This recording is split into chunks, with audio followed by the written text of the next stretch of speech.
Bien-aimé, que la paix du Seigneur Jésus-Christ repose sur toi. Aujourd'hui, je veux parler à ton cœur, à ton âme, à ta vie financière. Peut-être que tu es fatigué de lutter, que chaque fin de mois est un combat, que les dettes t'étranglent, que les portes semblent closes. Mais je suis venu t'annoncer une bonne nouvelle. Notre Dieu est un Dieu de provision. Il est Jéhovah Jireh, le Dieu qui pourvoit. Oui, tu n'as pas été appelé pour survivre dans la misère. Tu as été appelé pour marcher dans la liberté, dans l'abondance et dans la paix financière, afin de servir Dieu avec joie, sans crainte du lendemain. Alors, dans cette prière, je vais m'adresser à ton âme, à ton esprit, à tes finances. Et je crois que quelque chose va se passer.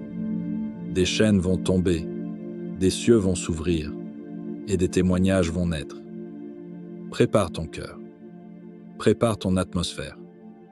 Ferme les yeux, entre dans la présence de Dieu, et répète cette prière avec moi.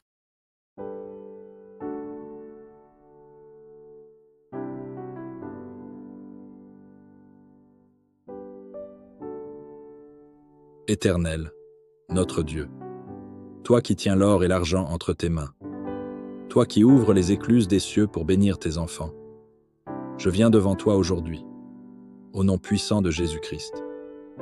Seigneur, tu vois ton fils, ta fille, ton serviteur, ta servante. Tu vois ses combats, tu vois ses dettes, tu vois ses projets, tu entends ses prières silencieuses, ses soupirs dans la nuit. Mais je déclare aujourd'hui, le ciel s'ouvre sur ses finances. Père, multiplie ce qui est entre ses mains, comme tu as multiplié les pains dans le désert. Donne-lui des idées, des connexions divines, des opportunités surnaturelles. Fais tomber la pluie de la provision sur sa vie. Tu seras la tête et non la queue, tu seras toujours en haut et jamais en bas. Deutéronome 28:13. Je proclame, tu ne manqueras de rien. Je proclame, l'esprit de pauvreté est brisé. Je proclame, une saison de restitution commence maintenant. Comme le prophète Élisée a vu l'huile de la veuve se multiplier, je déclare que ta petite réserve se transforme en grande abondance. Ta fidélité dans le peu attire la faveur de Dieu dans le grand. Honore l'Éternel avec tes biens et avec les prémices de tout ton revenu. Alors tes greniers seront remplis d'abondance. Proverbe 3:9-10. Oui, je vois dans l'esprit une femme qui pleurait sur ses factures. Le Seigneur dit, je vais toucher le cœur de quelqu'un pour te bénir. Je vois un jeune homme découragé par les refus d'emploi. Une porte que j'avais fermée était pour te préserver, mais celle que j'ouvre maintenant, nul ne pourra la fermer. Je vois un entrepreneur accablé par les dettes. Prépare-toi à un retournement financier dans les 30 prochains jours. Je vois un homme qui a prêté de l'argent qu'on ne lui a jamais rendu. Le Seigneur dit, je suis ton défenseur. Ce que l'homme ne te rend pas, je vais te le restituer au centuple par une autre voie. Je vois une mère célibataire qui pleure en secret à cause des frais scolaires. Le Seigneur dit, je suis le père de tes enfants. Tu ne verras pas la honte.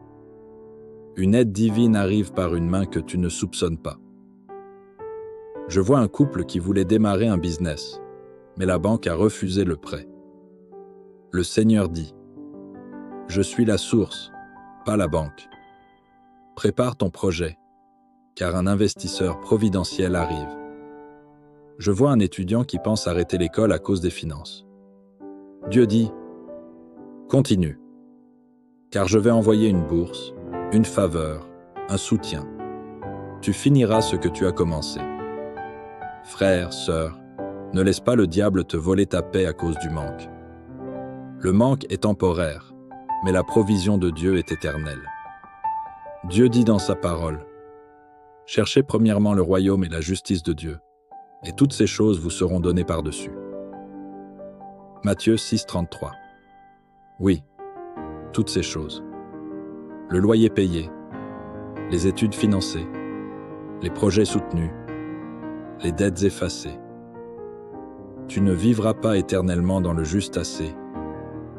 Tu entreras dans l'abondance pour bénir d'autres seigneurs. Merci pour ta fidélité. Merci parce que tu élèves ton enfant au-dessus de la tempête financière. Merci pour les nouveaux témoignages qui naissent dès maintenant. Merci pour la paix qui revient, pour la sagesse qui grandit et pour la joie de vivre une vie libérée de la crainte du manque. Nous scellons cette prière dans le sang de Jésus et nous déclarons: ainsi sera-t-il, au nom de Jésus. Amen. Amen. Amen.